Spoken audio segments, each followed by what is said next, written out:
RTV app వార్తల్ని క్షణాల్లో చదివే అవకాశం ఉంటుంది. ఒక న్యూస్ పేపర్, ఒక టెలివిజన్ ఛానల్ మీ చేతుల్లో ఎప్పుడూ ఉంటాయి. ముర్రం రామరాముడిని యనలక్ష్మీపురం గ్రామం, దుమ్మగూడెం మండలం, సింగవరం గ్రామ పంచాయతీ.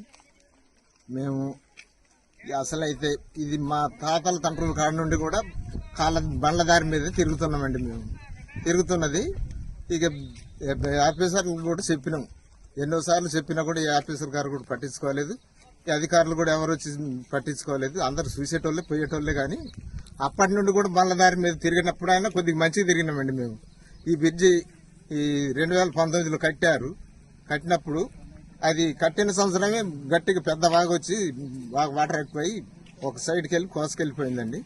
అప్పటి నుండి ఇంకా మరీ ఇబ్బంది అయిందండి మా గ్రామానికి మేము పోవడానికి. కానీ రేషన్ బియ్యం కూడా తెచ్చుకోవడానికి కూడా మాకు అవకాశం లేదండి. రేషన్ బియ్యం కూడా ఒకసారి తెచ్చుకుంటుంటే ఒక మనిషిని కూడా కొట్టకపోతా ఉందండి. అప్పుడు అట్లాంటి పరిస్థితి అండి మా ఊరుకున్నది. ఈ బ్రిడ్జి గట్టిగా కట్టుకుంటే 20 గ్రామాల నుండి అందరు జనాలు కూడా సీజీ నుండి కూడా తిరుగుతారండి. ఇది అంతమందికి ఉపయోగపడుతుంది. దీన్ని అధికారులు వచ్చి కొద్దిగా తొందరగా స్పందించి నిర్మించాలని మేము కోరుకుంటున్నామండి.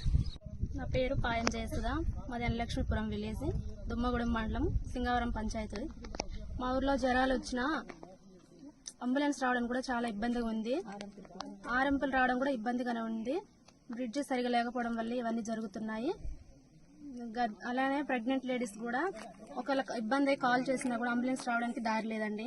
బ్రిడ్జి కోల్పోయి ఇంత ఇబ్బందిగా ఉంది, ఎవ్వరు పట్టించుకోవట్లేదు. కనీసం కొత్తగా వచ్చిన పీఓ సార్ అయినా దీని మీద దృష్టి పెట్టాలని అనుకుంటున్నాం సార్. నా పేరు కొండబాబు అండి, తూరుపాక, మా దుమ్మగూడెం మండలం అండి. ఈ దుమ్మగూడెం గ్రామ పంచాయతీలో సింగారం పంచాయతీ ముందు గతం ప్రభుత్వంలో పోసిన జైలు కూడా దీన్ని ఎవరు పట్టించుకోలేదు.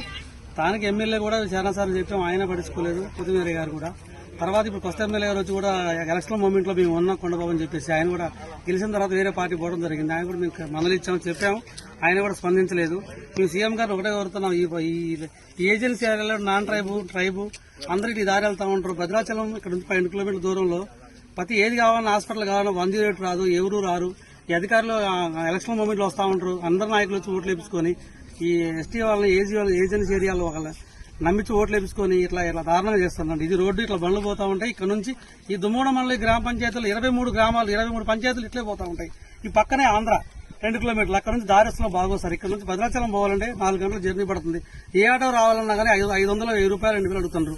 ఇక్కడ లేని పరిస్థితి. ఇటు గొడ్లు పోవాలన్నా రైస్ తెచ్చుకోవాలి, స్టోర్ సింగల్ స్టోర్ అండి. ఇక్కడ రైస్ కు పోవాలన్నా ఇబ్బంది గ్రామ ప్రజలకు. మీరందరూ వెంబడే స్పందించి ఈ కాంగ్రెస్ ప్రభుత్వంలో శాస్త్రం మేము ఆశిస్తున్నామండి. మా సీఎం గారు ఒకటే కోరుతున్నాం, ఇప్పుడు ఉన్న సీఎం గారిని కూడా, ఈ ఎమ్మెల్యే గారిని కోరుతున్నాం. ఇల్లు చల్లగపోయాడు వెంకటరావు గారు, దయచేసి మాకు హామీ ఇచ్చాడు. కొండబాబు నేను మాట్లాడుతున్నాను, ఒక హామీ ఇచ్చావు. ఈ గ్రామ పంచాయతీకి వచ్చి ఒకసారి వచ్చి ఆపడి మళ్ళీ తుమ్మల గారితో పొంగులేడితో మాట్లాడి కొంచెం ఎమ్మటి ఖచ్చితంగా చేయాలని మేము కోరుకుంటున్నామండి. మా బాధ ఏంటంటే ఈ ఎవరు పోవాలన్న వర్షాకాలం వస్తే 3 నెలలు గోదావరి ఉంటుందండి.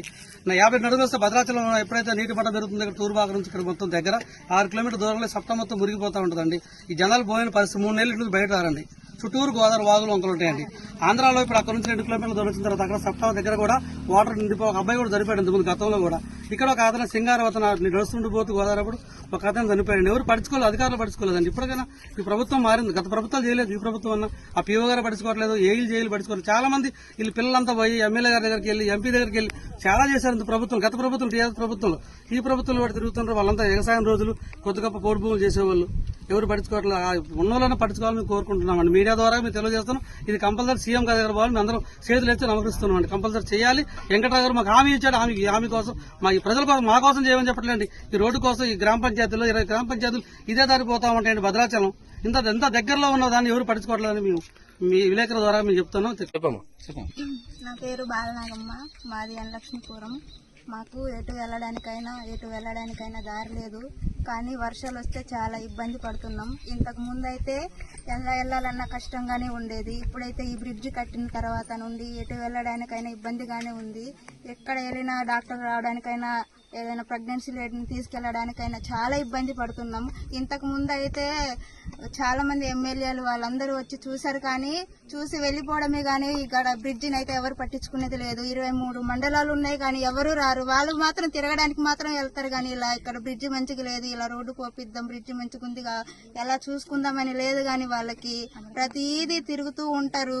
మాకేదో లక్ష్మీపురం వాళ్ళకే ఉన్నట్టు ఈ బ్రిడ్జి, కానీ వాళ్ళు మాత్రం ఏది పట్టించుకోరు. ఏదైనా అత్యవసరం వచ్చినా కూడా మేము ఇలా రోడ్డు రేషన్ బియ్యం తీసుకోవడానికి కూడా చాలా ఇబ్బంది పడుతున్నాం. ఏదైనా వెహికల్ వెళ్ళాలన్నా కూడా భయమే. అటు వాళ్ళు ఇటు రావాలన్నా ఇటు వాళ్ళు అటు వెళ్ళాలన్నా చాలా కష్టంగా ఉంది. మొన్న ఎలక్షన్ ముందు అయితే తెల్లం వెంకటరావు గారు కూడా వచ్చి చూశారు, కానీ ఏం పట్టించుకోవట్లేదు. మొన్న వచ్చి చూశారు, మళ్ళీ ఏం పట్టించుకోలేదు. కనీసం ఈ బ్రిడ్జి ఉందని కూడా వాళ్ళకి తెలుసో తెలియదో తెలియదు.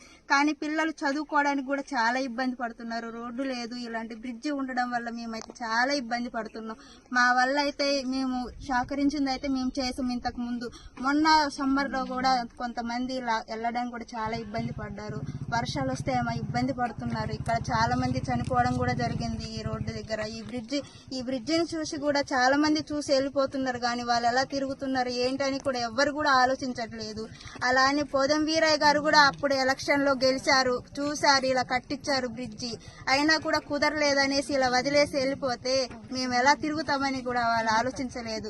కానీ ఎలక్షన్ ముందు మాత్రం వచ్చి డబ్బులు ఇచ్చారు, ఇవన్నీ ఇచ్చారు అనేసి మాత్రం చెప్పారు, కానీ ఈ బ్రిడ్జిని మాత్రం ఎవ్వరు పట్టించుకోవట్లేదు. కానీ మేము ఎలా వెళ్ళాలి కూడా ఏం అర్థం కావట్లేదు.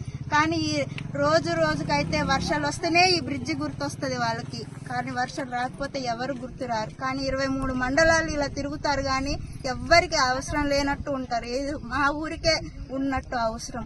కానీ మేమైతే వర్షాలు వస్తే చాలా ఇబ్బంది పడుతున్నాం సార్. కానీ మా కొరకు అయితే ఈ బ్రిడ్జిని పూర్తి చేస్తారనేసి మీకోసం ఎదురు చూస్తూ ఉంటాం అంతే.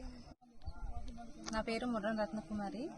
మా ఊరు రావడానికి దారి బాగలేకపోవడం వల్ల ఆర్ఎంపీలు రావడానికి కానీ, ప్రెగ్నెంట్ లేడీలని హాస్పిటల్కి తీసుకెళ్ళడానికి కానీ, వెహికల్స్ రావడానికి కానీ దారి అంటూ ఏమీ లేకపోవడం వల్ల మాకు చాలా ఇబ్బంది అవుతుంది. ఒకవేళ అర్జెంటు ప్రెగ్నెంట్కి వెళ్ళాలన్నా 108 రాదు. ఇంకా ఆశాలు ఎవరు ఇవ్వడానికి కూడా వెహికల్స్ లేవు అవుతుంది. ఇందు మూలంగా ఇప్పుడు ఉన్న వాళ్ళందరూ అందరు వెళ్ళడానికి రావడానికి ఇబ్బంది అవుతుంది. కాబట్టి మాకు రోడ్డు రావాలని అందరినీ కోరుకుంటున్నాం. నా పేరు వరసభద్రే అండి, లక్ష్మీపురం, దుమ్మగూడెం మండలం, సింగవరం పంచాయతీ అండి. ఇది బ్రిడ్జి కట్టి 2019లో కట్టారు. ఇంత బాగా అసలు బాగలేదు. జ్వరాలు వచ్చినా జ్వరాలు వచ్చినా ఆంబులెన్స్ రావాలన్నా ఏది రావాలన్నా కోటాబి అసలు ఇబ్బంది పడుతున్నాం. దీని వలన మాకు చాలా బాధ ఉంది. ఇంతకు ముందే బాగుంది, ఇప్పుడైతే అస్సలు బాగలేదు. టీటీగా వాళ్ళు కట్టారు. మరిన్ని వీడియోస్ కోసం ఛానల్ ని సబ్స్క్రైబ్ చేయండి. లేటెస్ట్ అప్డేట్స్ కోసం వాట్సాప్ ఛానల్ ని ఫాలో చేయండి. అండ్ లింక్ డిస్క్రిప్షన్ లో ఉంది.